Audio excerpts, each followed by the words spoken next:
Police Minister Senzo Mchunu, it's been confirmed, will be the next person to face questions from the SAPS Ad Hoc Committee in Parliament that's looking into allegations of corruption and political interference in the criminal justice system.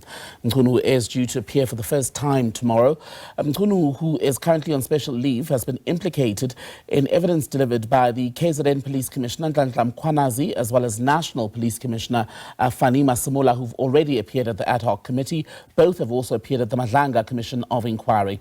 Let's take this further then with security analyst Andy Mashaile. A very good evening to you, Mr. Mashaile. Always good to have you on the SABC. So when you look at the reflections in a statement issued by the same ad hoc committee in the last few hours, they've basically said that their time with Shadrack Sibiya, the Deputy National Commissioner of Police, these last 2 days was both robust and intense. I wonder, though, if it was enlightening.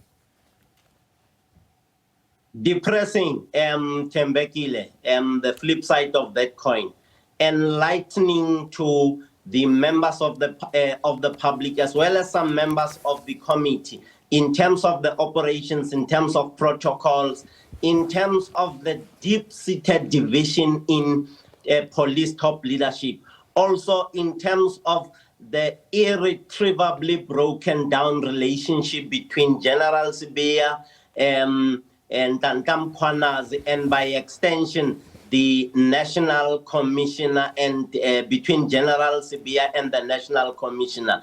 Fast forward to the substance or the meat and potatoes of this stew that we are in, is the fact that there are allegations of General Sibiya and his criminal underworld connections. And we saw yesterday General Sibiya tried his level best to explain how he got to know those individuals and how he continues to have relationship with Mr. Brown Mokgotsi, although infrequently, not as frequent as the members of the community of the ad hoc committee would have expected. So there is a sizable number of stress and strain on the face of General Sibiya that we saw yesterday. We saw him providing long-winded answers. We saw him evading some questions, and we saw him doing his level best to ensure that members of the committee are on his side by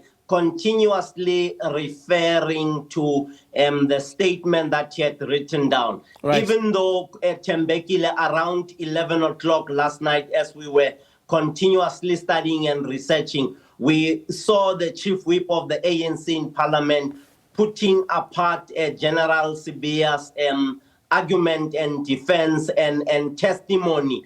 And I could see that he was extremely exhausted yesterday. On that point about the chief whip of the ANC, yesterday, Ntumiseni Ntuli, talking about, and I'm paraphrasing here, he basically described Sibiya at some point as someone who was shifty, for want of a better word, who would steer away or in the other direction when faced with questions where he could not elaborate. One instance that was minuted, in fact, was around how he'd made a claim that Mkhwanazi was being funded by unnamed characters but could not put forward any evidence to back that sort of claim or assertion.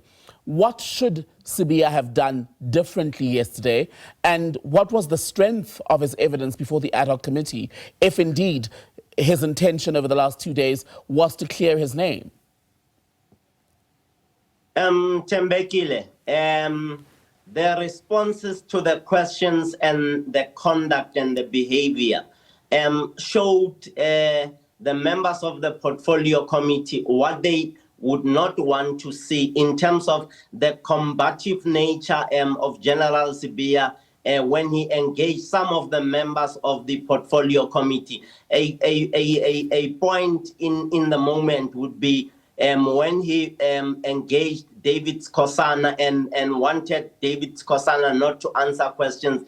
The ad hoc committee viewed that, amongst others, as well as the MK party, as an attempt to frustrate the efforts to get to the bottom of the core. I remember hearing even the chairperson saying all the people who are in there have been put forward by their political parties. And I listened to the response of the MK party suggesting that David Kosana did not open the case in his personal capacity, but that of the MK party. So you realize, Tembekile, from a relationship that was needed yesterday in terms of the relationship between himself and the committee. Right. The relationship went down the drain from the responses that we have seen. I am sure if he could have done it differently, they could have fought and they could have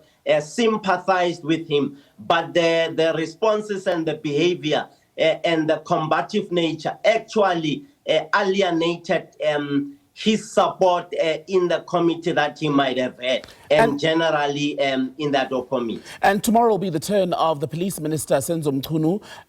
He and Sibiya basically face the same or similar allegations against them as far as interference and allegedly doing the bidding of criminal syndicates within the criminal justice system. How helpful then would watching Sibiya over the last 2 days be for Mchunu going into his meetings or his sessions with the ad hoc committee and making sure that he's got his story straight? Because I would imagine they are likely going to give him a tougher time, especially on the dissolution or, well, planned dissolution of the political killings task team, etc.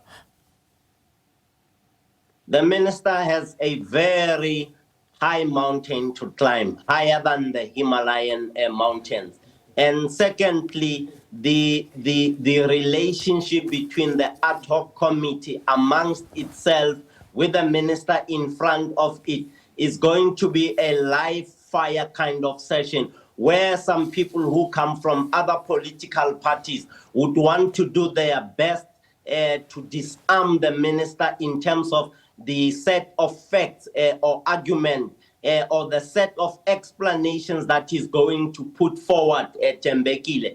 And I want you and I to look at the nature of the relationships amongst the ad hoc committee members when the minister responds and when the minister gives his statement, and on the day when the minister will be responding to questions. It's going to be a serious firefight between the minister, the ad hoc committee, and some of the ad hoc committee members with other political parties that are represented there. Just on that point, Mr. Mashaile, on that point, do you think that we may, in fact, for the first time, because Mchunu is from the ANC, there are members of the ANC on this committee, perhaps see the political parties or the political partisan divide in the approach, in his treatment by members of this committee along that partisan line?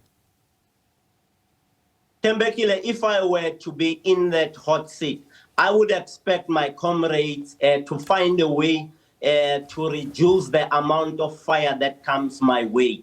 And I wouldn't have to tell my comrades. It would be a responsibility on them to explain some of the things that I said. Obviously, after listening to the evidence leader put up the argument or put up the defense for me as that particular person sitting in on that seat. And others, obviously, from other political parties would not want to hear anything except the fact that the minister went beyond his powers by instructing that the PKTT be disbanded and working directly with General Sibiya. And having seen the firefight yesterday, it's going to be a serious challenge for the minister. But we hope and pray that the minister will take us into his confidence and explain the reasoning why was it that he thought that the PKTT must be disbanded,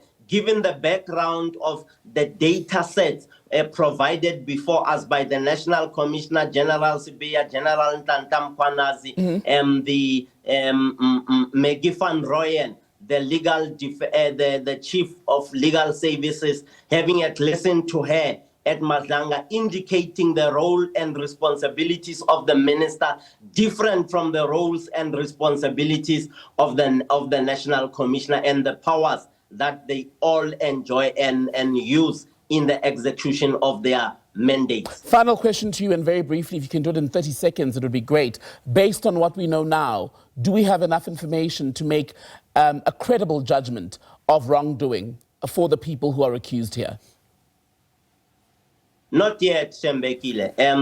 There are many more role players that are going to come to the party in terms of implications and counter allegations. There's still a lot before us. We must just brace ourselves for the journey when we hope for justice, when we hope for better operations of the portfolio committee and the minister's roles and responsibility vis-a-vis or versus those of the national commissioner and how he does his job. Andy Mashaile, good to talk to you, security analyst, speaking to us here about that ad hoc committee that tomorrow, just to remind you, watch it here on SABC News when the police minister, Senzo Mchunu, comes face to face with members of parliament.